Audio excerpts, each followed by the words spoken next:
Hello and welcome back to. Yeoman's Corner. Yeah. Oh, I like that. I enjoy the variation in this. This is our Friday YouTube exclusive show where we react to your comments. So send us your comments. We will react to good faith ones only with genuine questions or genuine points of view. We're not going to react to hate comments. So don't bother. Don't bother. So yes, today we have a couple exciting comments, and the first one comes from Mr. Roger. Hello, Roger. How you doing? This is from an episode a few weeks ago. We talked about the striatum, which actually is comes back up in our conversation that we're going to talk about on Monday's episode about planning and why planning is super important for your brain.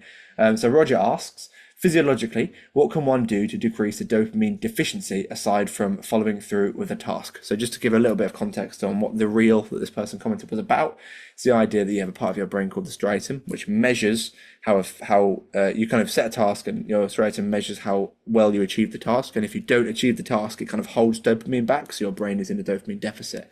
And this is a really interesting question from Roger, because obviously we want to set tasks, we want to complete tasks, but sometimes we are incapable of completing tasks for whatever reason, and that can mean that we just feel lower because our brain has not released the reward-seeking chemical of dopamine, which it's after. So this is a great question. So it comes down to the specificity of the task we've set, I think, like trying to set a task that's definitely achievable, even on talking about doing, work wise, obviously that can become a more complicated thing, but like things like one of the quite a powerful way of making sure that we're not living in dopamine deficits if setting a bunch of small tasks that you know you're going to complete in the day to make sure that dopamine is flowing free and you're measuring yourself against that stuff. So you might have heard, I think it's a fairly famous idea that like the first thing you should do every day is to make your bed. Like you get out of bed and you make your bed. That's releasing a little bit of dopamine. You're completing that task every single day, doing that thing first. It can be, this comes down basically down to your well-being tasks. Doing your well-being tasks every single day help your body and brain live in a really, really strong balance in itself. So even if we are unable to complete a complicated task we really want to complete, or a work thing, we might feel worse because of that. If we have good, strong well-being as a basis, our body and brain is living in a much healthier balance, because the risk of a dopamine deficiency is that we will then go to try and chase dopamine elsewhere, and that can come from impulsive behaviors, from like impulsive purchasing, scrolling on social media, eating loads and loads of food we don't want to eat. That stuff can come in when we are in a dopamine deficiency. So really strong well-being behaviors, setting yourself clear achievable goals is the most profound way of kind of doing it. And yeah. Beautiful. Moving on.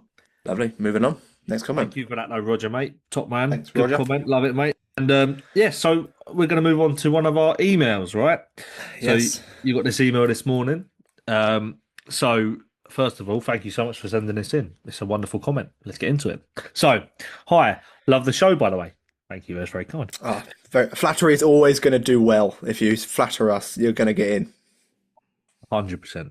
100%. I've got a very fragile ego. It needs to be stroked, all right? Hi, I love the show, by the way. So nice to hear two young men so keen to be real. I was wondering, though, you were talking about, sorry, adolescents and their sleep cycle beginning later. My son won't go to sleep until midnight, but has to get up for school at 6. So he is regularly getting less than 6 hours sleep. He simply isn't tired until then. What can he do?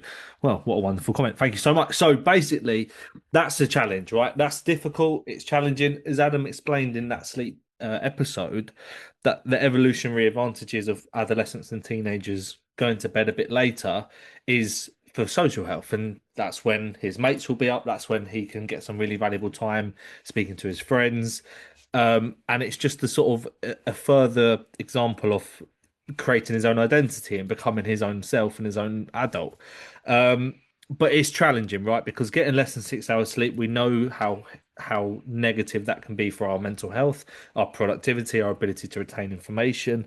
So what I'd always suggest and argue is that if he's doing his 12 rocks, if he's doing his daily habits and behaviors and well-being skills, if he's getting enough exercise, these should all contribute to him wearing himself out. And that can be as simple as that. If he's not tired at the end of the day, he probably isn't exerting himself to his max throughout the day. He's probably not working as hard as he can at school, perhaps. He might not be doing enough exercise. And that's not me trying to come for him, but that could be what's contributing towards him not feeling tired towards the end of the day. And often we find that if someone is more owly, if someone is more productive in the evening, they will get spurts of energy throughout the night. So it's really important that he is doing enough exercise throughout the day. He's working hard at school. He's doing his revision. He's doing his homework. and that should really help contribute towards him feeling more tired towards the night time, so we can drift off into a nice deep sleep, getting his 8 hours.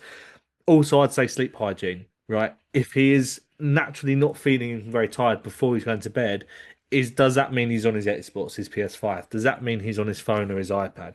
Because if he is doing those things, again, he's naturally going to convince himself he's not tired because he is stimulating his brain. He's making his brain more alert and more awake. So it's all about making sure that his sleep hygiene improves. He's making sure that he's not going on his phone from 9 till 10. He's not going on his iPad or his laptop, right? He's doing the things that is going to help him drift into a more parasympathetic nervous system, and he can go into his more calmer states where he feels like he can just read, do a bit of journaling, practice some of those well-being skills, and hopefully that should make him feel more relaxed, more tired, and more ready for bed. For sure, man. I think that's exactly right. And I just want to add on that, you know, what doesn't it say the name, the age of the student? Year 11, is it? It doesn't. It No. doesn't. It just Okay. says So that.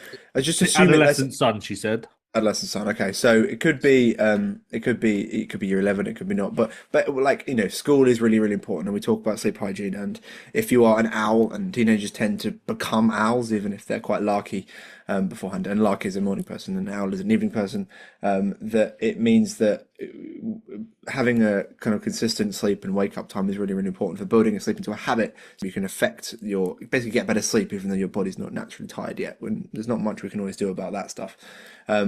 But what I would also say is it can be a bit cyclical, you know. So for example, when it's summer holidays, then you can allow your sleep cycle to push back a little bit in those times, because you still have the sleep hygiene, still do the things we're talking about how to get, it's still supposed to get really, really strong quality sleep. But in summer holidays, when you don't need to be up at the crack of dawn to go to school and you're an owl, then go to bed later, still do the sleep hygiene stuff, but make your consistent bedtime a later bedtime in those times, and trying to start thinking of your sleep cycle as something that's going to be movable, and your sleep hygiene is something that you move. In school times, it's really, really important that we keep the habit up, but even on weekends, because again, it allows for consistent, good quality sleep, which is really important. But when you've got a little bit of time off, like 2 weeks, even like for Easter, allow it to go back a little bit later, so you can have that. Again, it's a natural impulse for teenagers to want to chat and get to know each other after hours, because that's when the adults are asleep, and that was a bit evolutionary advantage. So kind of understanding that I think treating it in that way of like, it's kind of, it's a habit that you can manage, and you can kind of adapt and change. And I can say this as someone whose sleep cycle has changed a lot. When I used to go to college, I didn't live in the town that I went to college in. My sleep cycle used to be 6 a.m. to 10 p.m. Now my sleep, when I was at university, my sleep cycle was at midnight to like 8 o'clock in the morning at the earliest, it shifted. And now I'm working full time. It's 11 to 7.